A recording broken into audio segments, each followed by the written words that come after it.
Hello gamers and welcome to another exciting edition of Game Warp. I'm Elwood. I'm Kim.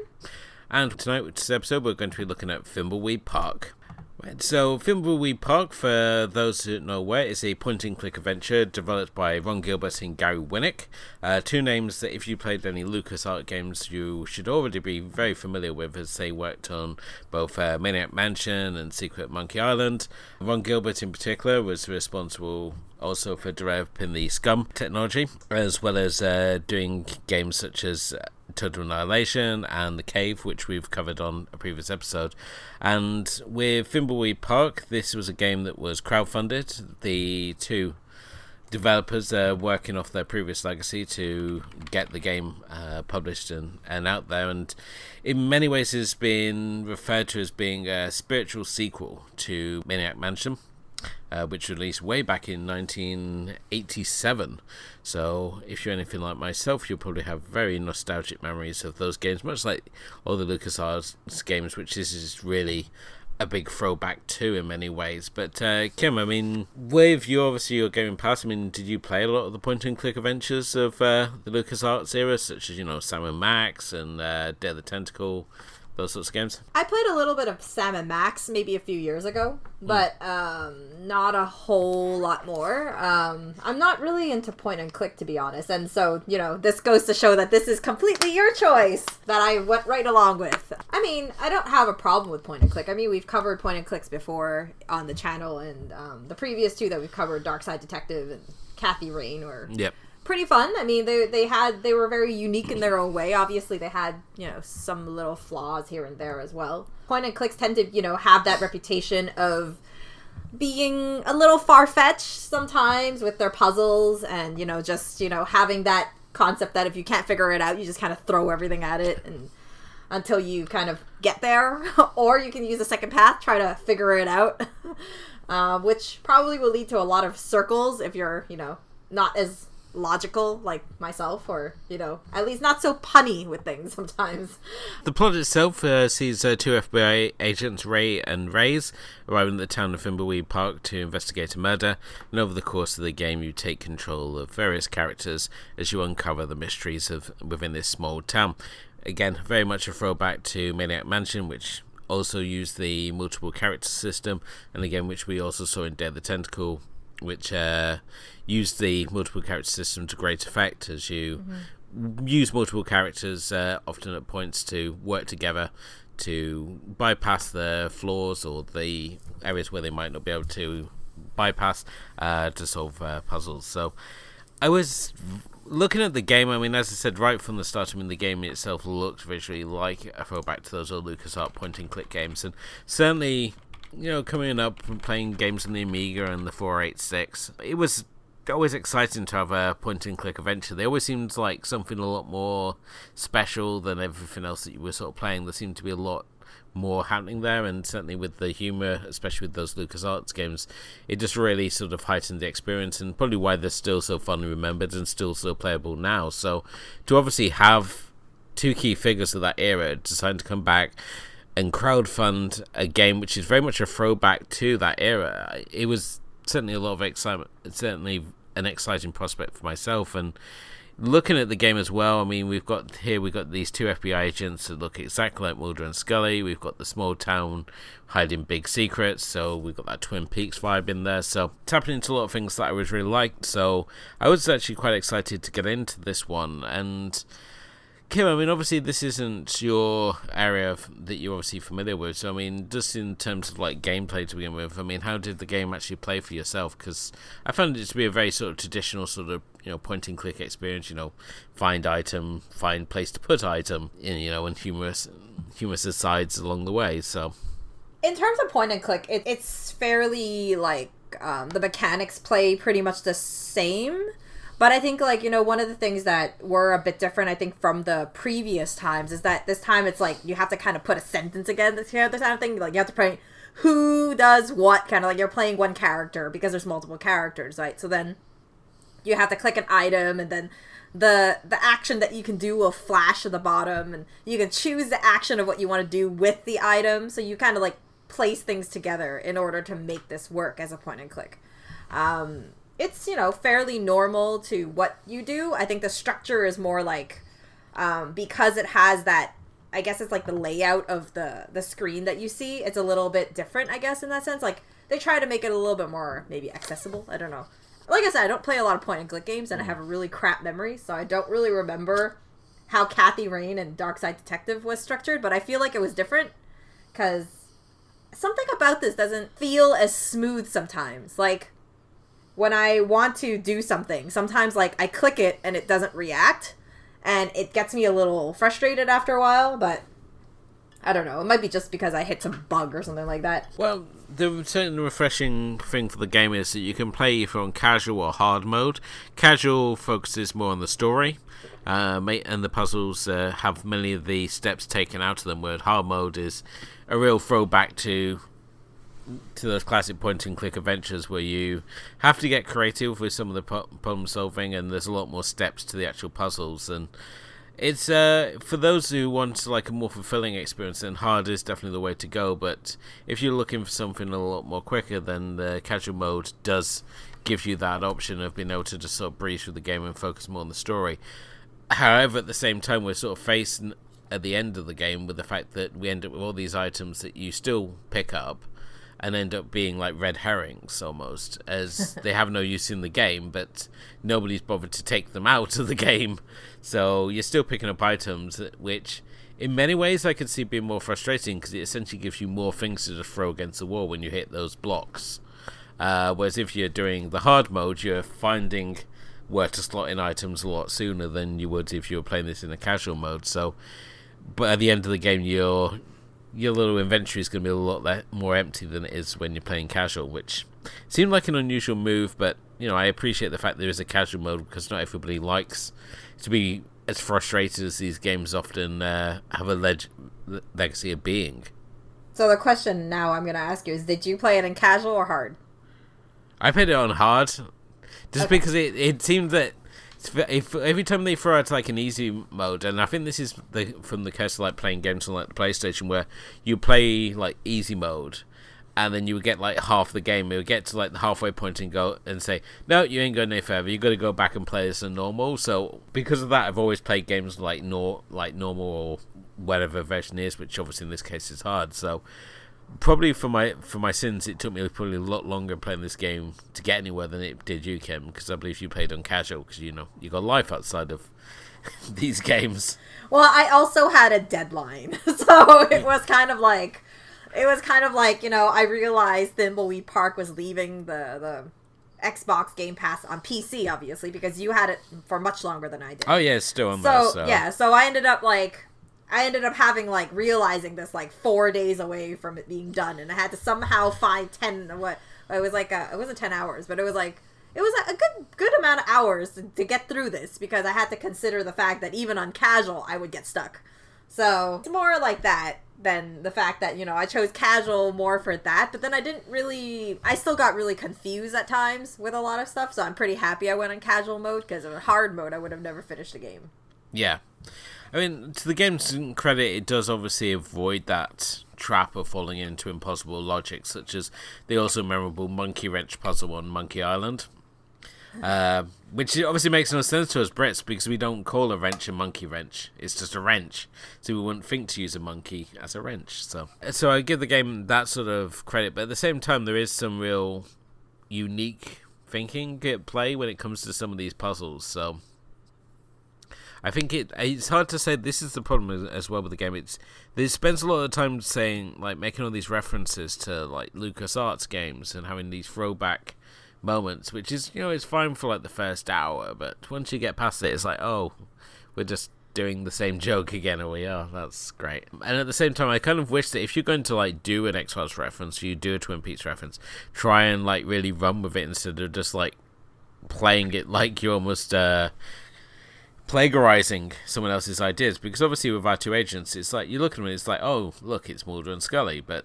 that's basically all you get. It's just two characters who look the same, and these aren't particularly attractive sprites, it has to be said. And even for a crowdfunded game, you would have thought that with the powers of technology we have now, that the game would look a little prettier than it does. And these giant bobble-headed characters just were so unappealing to work with, especially when you compared it to other sort of games that we've seen previously within the genre, and even more recent titles such, like Catherine Rain, and perhaps to an extent like Darkside Detective, which you mentioned already, has to add more enjoyable sprites to look at than the ones we get here. I don't know about yourself, Kim. I mean, how did you feel about how these characters looked?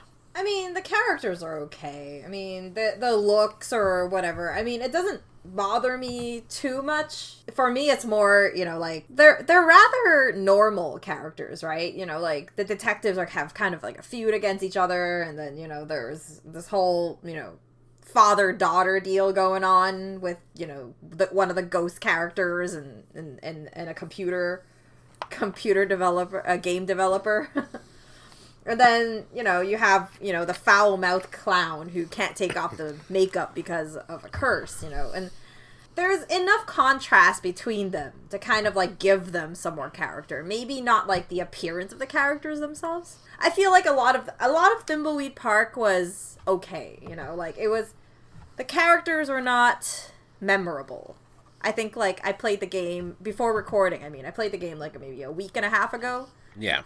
And I'm not kidding you, I had to go and look up the names again because I couldn't remember them anymore. I have bad memory, but usually not that bad. So characters are okay. Some of the characters is like, they do the beeping for the Ransom the clown, and gets very annoying because he's like a very foul-mouthed clown. So there's a whole lot of beeping at a certain point sometimes, and he gets really angry. And it's just, it gets a bit absurd sometimes. Everyone, I think I enjoyed Ray and Reyes more because they're more like, smart mouth, and one is kind of like, just more mellow in general. Yeah. I understand what you're saying. I mean, it did obviously throw me a bit at the beginning, the fact that you were given a character, and just by going through the basic sort of tutorial of this character, the character ends up dying, which isn't really a spoiler, as it's sort of one of the main gist of the actual plot here. And I thought that, oh my goodness, this is going to be like a Sierra game where you can die, compared to like the LucasArts games where you couldn't die. You could just like try a lot of stuff and not have to worry about dying. Whereas the Sierra ones, you made like one fatal sort of missed move on it, and then you sort of screwed the game up completely. So I was kind of relieved that wasn't the case here. So I think they were just doing it to kind of like, one, to do the tutorial, and two, to kind of like just kind of throw you for a spin a little, just to do that. I mean, the game itself, like the narrative and the story is actually pretty good. I mean, I have to give credit where credit is due, and I think the story is one of the reasons why I kept playing it. I mean, there is a lot of humor in the dialogue, and it tries to break a lot of like fourth walls type of thing by just in general, the dialogue and using it as humor and having a lot of puns, and there's little details that you need to catch in order in the dialogue between like characters and stuff to solve the puzzles. But I mean, the story itself is really interesting because there's this like, I guess there's this twist where you start off as a murder mystery, and it changes into something else because you solve the murder mystery within the first half of the game. And then you move on to, more of the secrets because there's so many secrets that it kind of like brings the detectives back to the location to kind of, and that's, really when the game becomes more interesting because you start seeing like all those suspicious characters that you have, and, why is like, the sheriff is like the coroner, and why does he play like 50 different roles and just in different get-ups and stuff like that. and it's kind of, it's entertaining in its own way because it adds so much mystery to what this town really is, and like what's the deal with Pillatronics and the fire, and everything kind of like just all comes together at the end. So props goes to definitely like the storytelling and the story that they put together here. I think the problem I have is because I played this on Xbox, and just obviously looking at whether this is available. I mean, it's obviously available on PC, which obviously has the advantage of the mouse, so that'd be good. And at the same time, it's also available on the Switch, which I could see it being a much more enjoyable experience, having it a much more sort of intimate sort of feel to the game that the Switch obviously provides with its handheld mode. Yeah. And it's the problem when I'm playing this game on the Xbox. Obviously, the controller, it just feels like it takes forever to do anything. Just having to scroll with a controller. Yeah, because the clicking action is more hindered, right? Like for me, it's like you really feel it because you're moving the mouse and you click the action, you click the item. You throw it onto whatever you need to throw it on. So you can probably add like another 10 hours onto your gameplay if you're playing this on console. It's like, just go all the way up here and stuff. It just really didn't work for me, the actual control option. I've just, for some reason, I can feel it would be a lot more effective on the Switch. So I'd be keen to obviously go back and revisit this on the Switch and see if it would provide any sort of different experience at all. And certainly it's a sort of game that would be fun to sort of kill some time with if you're like going somewhere. It's the sort of game you can sort of lose yourself in. But if you're playing this more in your sort of gaming block, it doesn't quite provide the sort of same immersiveness that you want from a console game, which is kind of a shame really, because we have obviously done other similar games like this, and obviously we did The Cave as well, which was on I was just console thinking as well. About that. Because I was just thinking about, The Cave. I'm sorry to cut you off, but I was just thinking about The Cave and you talking about, the different characters. Yeah. And I think, the difference is, The Cave, we don't actually have these characters talking to each other, but they're so, like, quirky and fun that their adventure feels so much more, I don't know what you call it. It feels more like an adventure than this one. Certainly with The Cave, it responded a lot better to the limitations of the console. I mean, the fact that you're controlling characters and moving around in a more sort of traditional way for console, so it worked a lot better with obviously the controls there, and certainly with the multiple character interaction, being able to switch through and have the characters do maximize their skills. I think it certainly worked a lot better than obviously a point and click. You have to like move the mouse around and select the actions and things. And I think I was grateful at least that it wasn't one of those titles where you got to play Hunt the Pixel to find the exact spot to do something, just to have it come up with that hidden secret option. So I was kind of grateful for that, especially when you're trying to maneuver a pointer around with a controller. It's not the easiest of things, I'll tell you that much. So yeah, so that was Thimbleweed Park. I mean, it is obviously available now on both Windows as well as consoles. You can go on Xbox, PlayStation, and Switch.